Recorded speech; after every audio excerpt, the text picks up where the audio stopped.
Hello, I'm Andrew Susskind, and I'm a therapist and author based on the west side of Los Angeles since 1992, specializing in trauma and addictions. Welcome to my podcast, named after my recent book, It's Not About the Sex. Here we have honest conversations related to compulsive sexual behavior and trauma, all from a sexual health perspective. Our intention is to offer fresh viewpoints and practical strategies toward establishing greater intimacy and a more deeply connected life. Let's begin.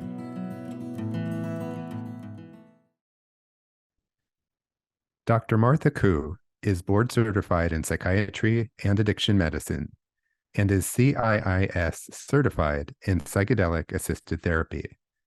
A pioneer in the development of transcranial magnetic stimulation, otherwise known as TMS, Dr. Koo is the founder and CEO of Neuro Wellness Spa and the medical director at Clear Recovery Center. Today we have Dr. Martha Koo here with us talking about what she calls beyond medication, depression treatment in the 21st century.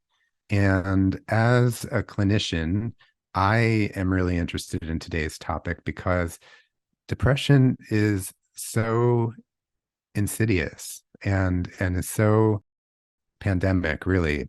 I'm really interested in hearing from you, Martha, to look at alternatives and things that maybe people have heard of and our listeners know a little bit about, but I'm really looking forward to understanding them even more. So thank you so much for being with us today.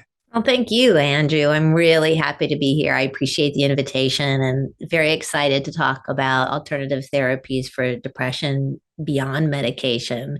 But just a hats off to you too. I just wanted to. I know you're the author of two books, and I wanted to say really the congratulations on the sort of purposeful recovery because actually, a separate thing I do besides at Neuro Wellness Spa, I'm a medical director at Clear Recovery. And so purchased that book for the clinicians to use with some of the clients in the dual diagnosis and young adult addiction track. And the questions are fabulous. So thanks for your contribution to that. My pleasure. Thank you so much. So the first question that I'd like to ask is that one of your special interests in psychiatry is treatment of refractory depression, also known as TRD. So what exactly is TRD?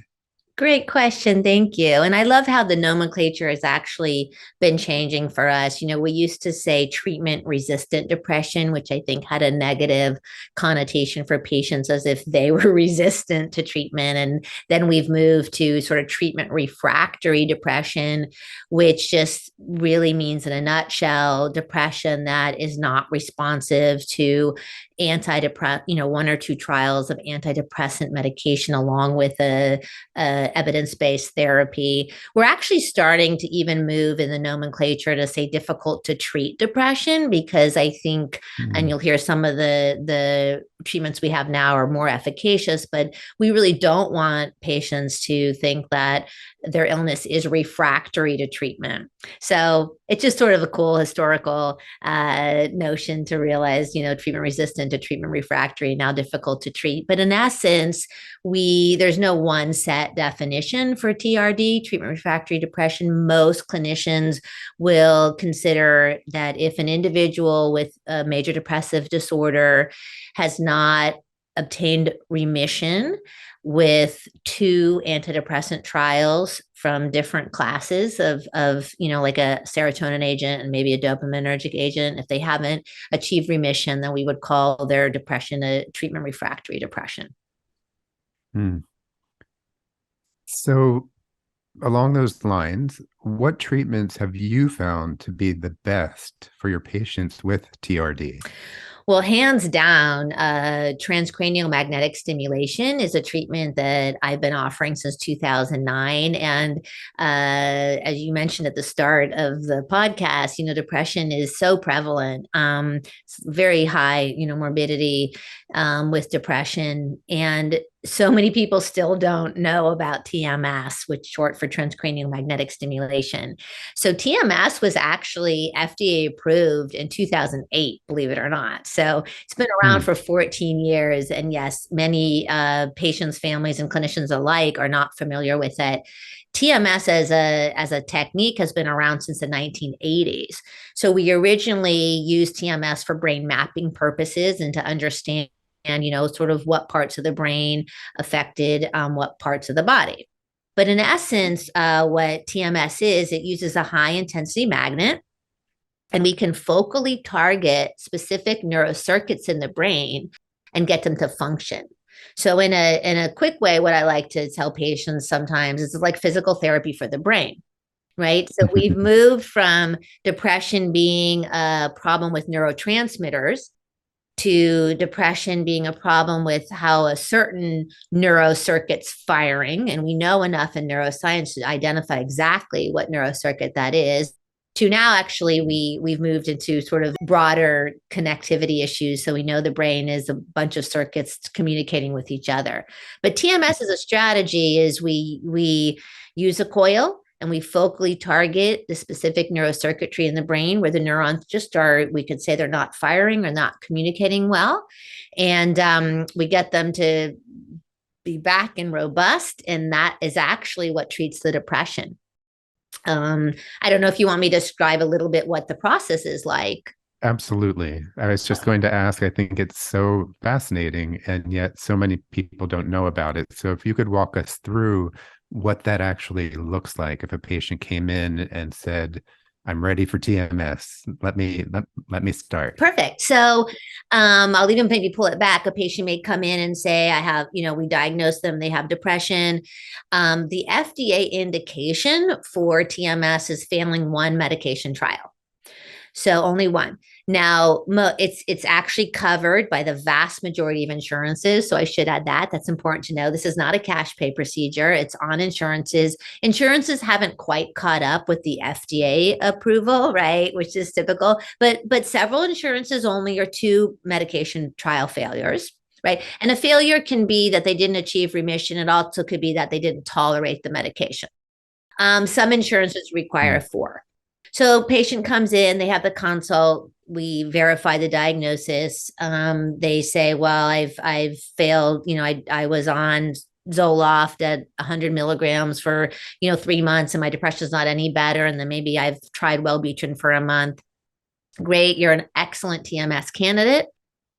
And Hmm. we get an authorization from the insurance. And then the process is the patient comes in 5 days a week for 6 weeks and then twice a week for the subsequent three. So it's a big commitment.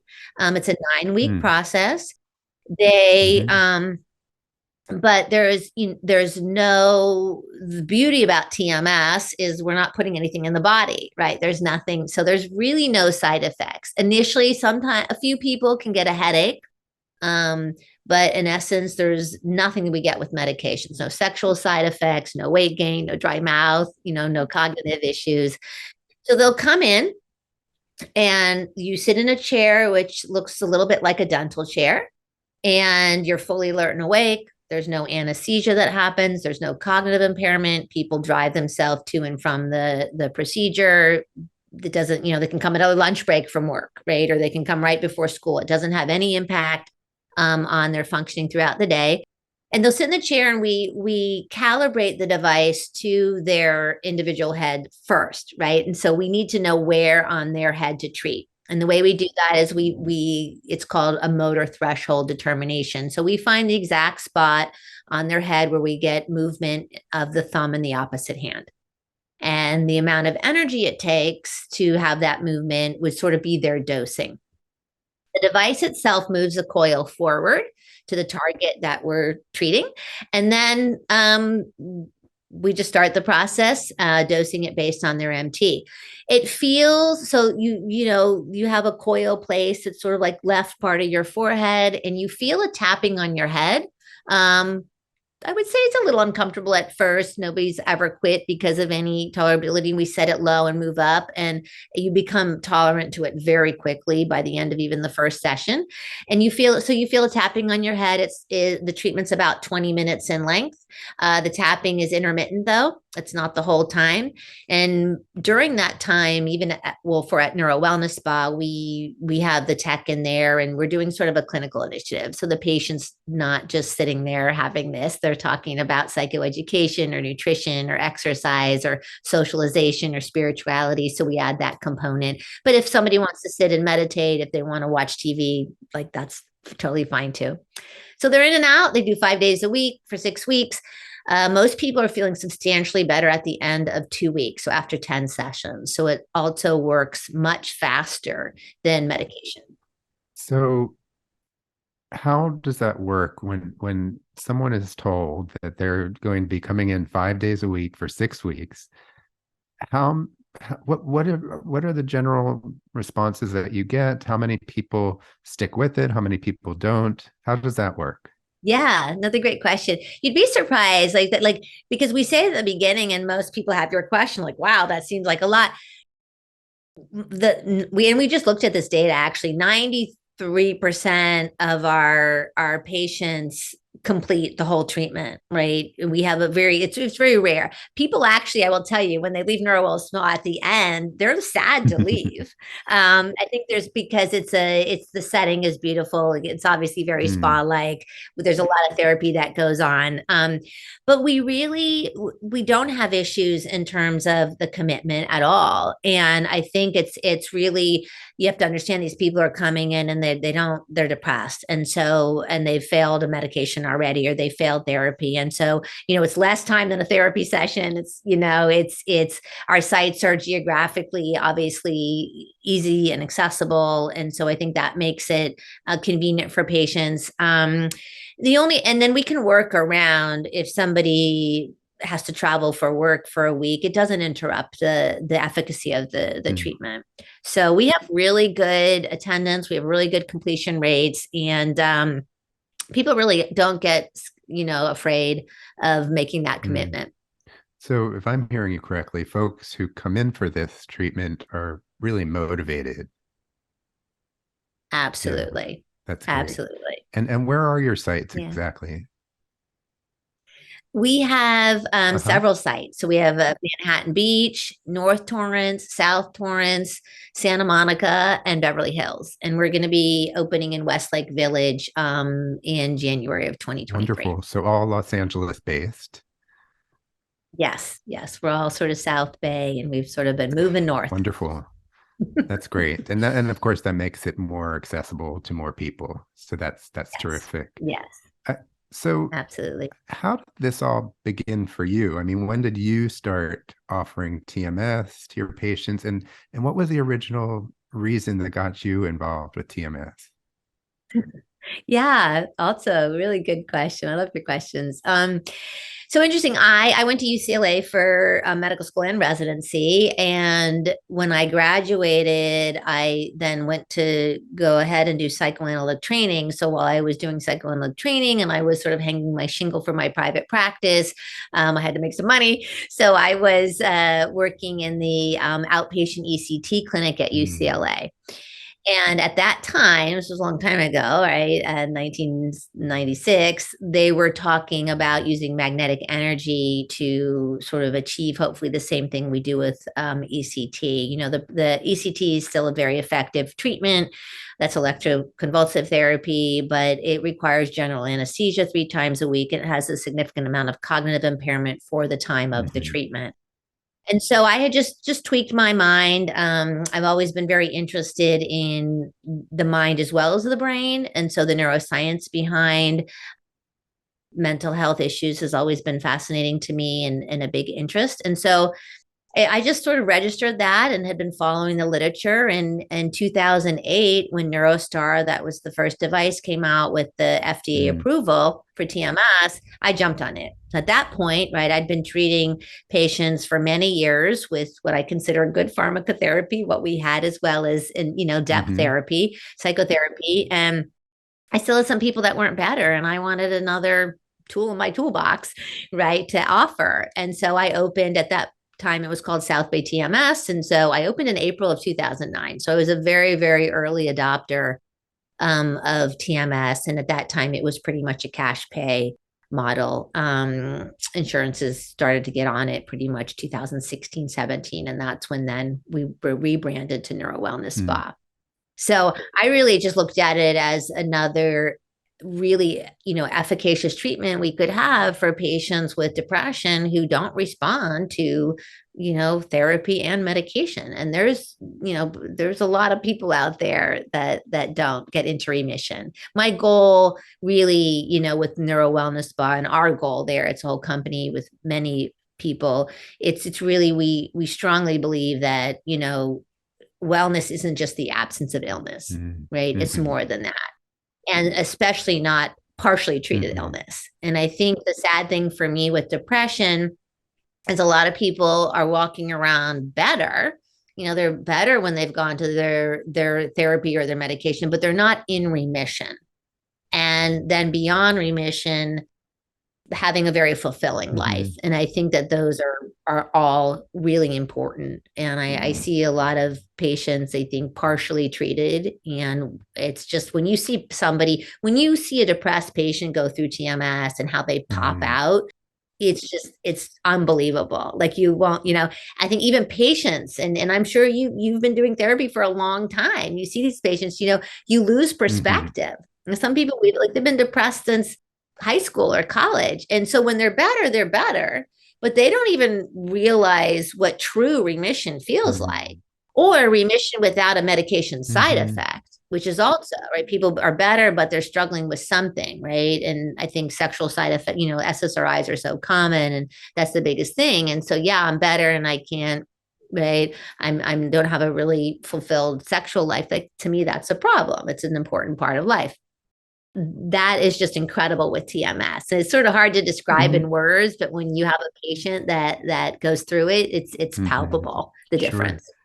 So what I'm hearing is that you are truly a pioneer in this type of treatment. And as a pioneer, I imagine that you have a bird's eye view on what's out there.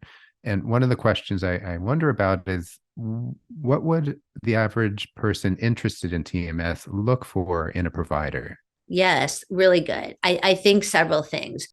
There are multiple devices now on the market, TMS devices, and there are differences in terms of comfort level. So I think one question a patient would want to ask at a site is, what device do you use? I think how much experience the provider has is very important, right? Because, it's a procedure, right? And so I think the skill that somebody has, if they've been practicing TMS, for 3 months, is very different for a year or more than that. And so I think you'd want to be with someone who at least has some time under their belt, so that they're really good at doing their motor threshold determinations and their calibrations to make sure the coil's in the right spot.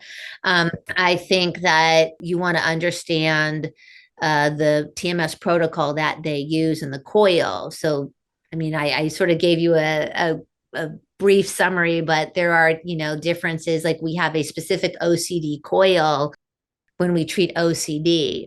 OCD is covered. It's FDA approved. TMS is FDA approved for 4 indications: depression, treatment-resistant depression, OCD, migraine with aura, and cigarette cessation. Insurance is pretty much covered depression. There's one insurance that recently, because it was approved for TMS was approved for OCD, I think in 2018, if I'm correct. Might be 13. I might be wrong on that. And so there's one insurance now that approves OCD, but you really want to go somewhere where they're using an OCD coil. It's a little different. The placement's obviously different. The depth of the pulse is different. So I think being familiar with that would be another really good question. The final question I would say that's really important is, how often at that site do you see the actual psychiatrist? At our site, the psychiatrist always does the calibration. We always do recalibrations at 2 weeks, sometimes at 4 weeks. there is a TMS tech that treats in between. The psychiatrist, though, continues to see the patient every 2 weeks. There are a lot of sites, unfortunately, where the psychiatrist will do a consult, prescribe, because it doesn't need to be prescribed by the doctor, get the authorization, and then passes the patient off to just the TMS tech for the entire 36 sessions. And I think that's not Mhm. ideal. I think it's important to have a little bit more monitoring in terms of, how the treatment's going. And so that would be, I think, the another aspect that would be good for a patient to ask when they're checking out a Mhm. site. So what device is there? How much experience? How long they've been doing it? How often they, see the doctor, and what protocol are they going to Mhm. get? So this is a little different direction, but I just want to ask the question. So Yeah. depression, of course, can come from a lot of different things. And one of the lenses that I always look through is trauma, and Yes. especially with recovery from addictive compulsive behaviors of different types. And I'm wondering Yes. how that factors in. For instance, let's say somebody has been sexually compulsive for many years, but they have been away from those behaviors for a while. But as a kid, Right. they had all kinds of abuse. So Mhm. they're oftentimes, as we see, when somebody is in recovery, that's when the depression can actually come in more powerfully. So how Right. would you describe that way of conceptualizing a case like that so that our listeners understand how that interacts? Yes. Yeah. Really good separation. So comorbidities, right, with depression are very common. And so the broadest way to say it is that TMS is a biological treatment, and it's going to help any biological depression that's there. Right. So if it's pure depression, then great. If it's comorbid, right, with an addiction, we treat at Neuro Wellness Bar, we treat a lot of people in recovery. If we like them to have 90 days, right, of sort of sustained recovery, just to sort out a little bit of what you're talking about. Like Mhm. if their mood completely repairs when they're in recovery, and as you would say, living a purposeful life, then great, then we don't need to add anything else. But Sure. if what's happened is we're aware very clearly that their addiction has been a way they've coped, which is to Hmm. me really common, probably Mm. most, everybody has Hmm. their different theories. My theories with addiction is there's clearly a genetic component, right, that gives somebody a propensity or a vulnerability. And then Hmm. usually, though, there's other stressors of why then they've end up coping that way, right? And so you need to really treat the underlying illness. You have to first treat the behavior because it's going to interfere with anything else working. But when they're in recovery, then we can deal with what really has been maybe motivating them to have an addictive behavior to cope with what's underneath that, whether it's trauma or depression or anxiety. Hmm. So the TMS will work regardless. Um, More specifically, when we're dealing with actual post-traumatic stress disorder, we have TMS that's specifically called, it's individualized, it's called MERT. It's magnetic resonance therapy. It's the same FDA approved device that we use in terms of the TMS machine. However, the treatment protocol is personalized. So we do an Hmm. EEG for the Hmm. person of the brain. We send it off to the lab. The lab sends us back an actual coil placement and protocol specifically for that person's brain. And then we do the TMS. That is particularly for post traumatic stress disorder, PTSD, traumatic brain injury, dementia, Hmm. um, and autism. And it's pretty amazing. Hmm. So, we've treated kids that have lost verbal skills and then come do MERD and regain verbal and regain language output. The PCL-5 drops, that's the rating scale for the audience. That's a rating scale for trauma that we use as an objective rating scale. For depression, we'll use a PHQ-9 or anxiety GAD. So PCL-5 drops with MERD are incredible. And what patients describe really is that they have so much more insight in terms of they'll have a trigger, a typical trigger in their day, and they won't have the same emotional reaction. They won't dissociate or they won't dysregulate. It's really fascinating. I should add, I mean, all these processes, I mean, you hear my background, like I'm a big proponent of we don't solve these, we're humans and we're relational. And so we're a big, like pretty much everybody who comes to Neuro Wellness Spa has a therapist. We don't provide therapy in house. It's something we don't do. We collaborate.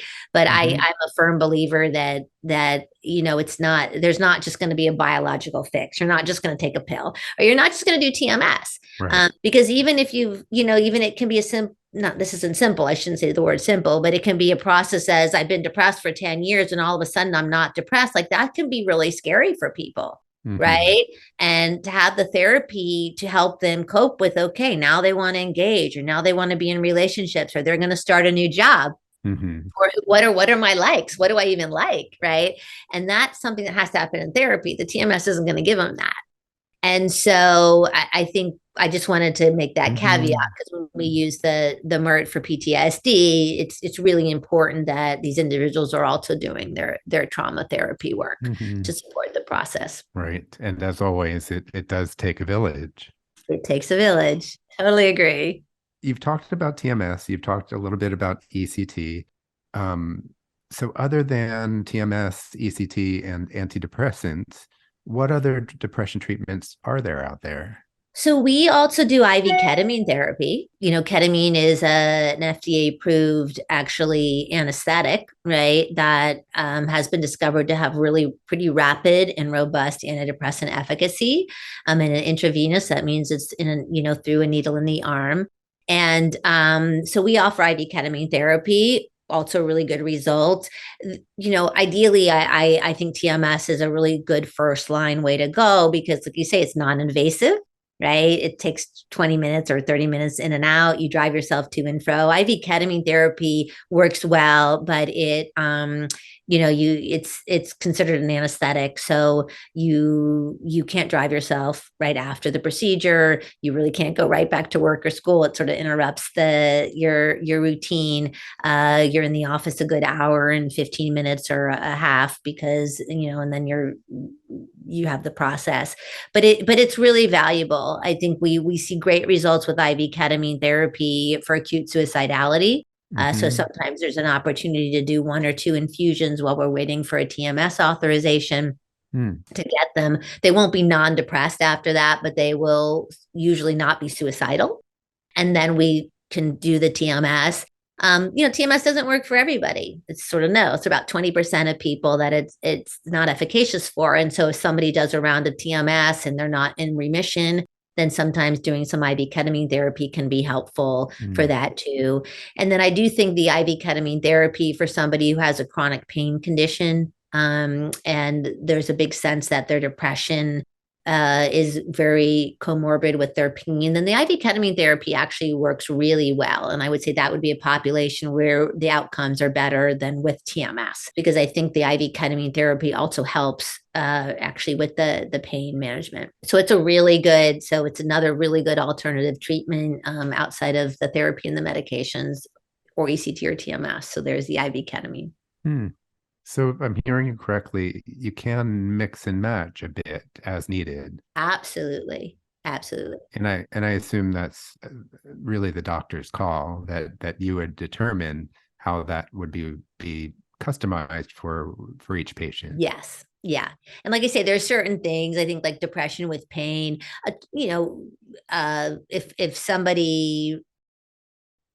the MERT process is sort of that's the TMS is something that they don't want to commit to, like you say, I think trauma and depression is really good with the IV ketamine also, because the experience is a little bit like a dissociative state. So the way the IV ketamine works, people usually come 2 or 3 times a week for 2 weeks, and then we start tapering the sessions out.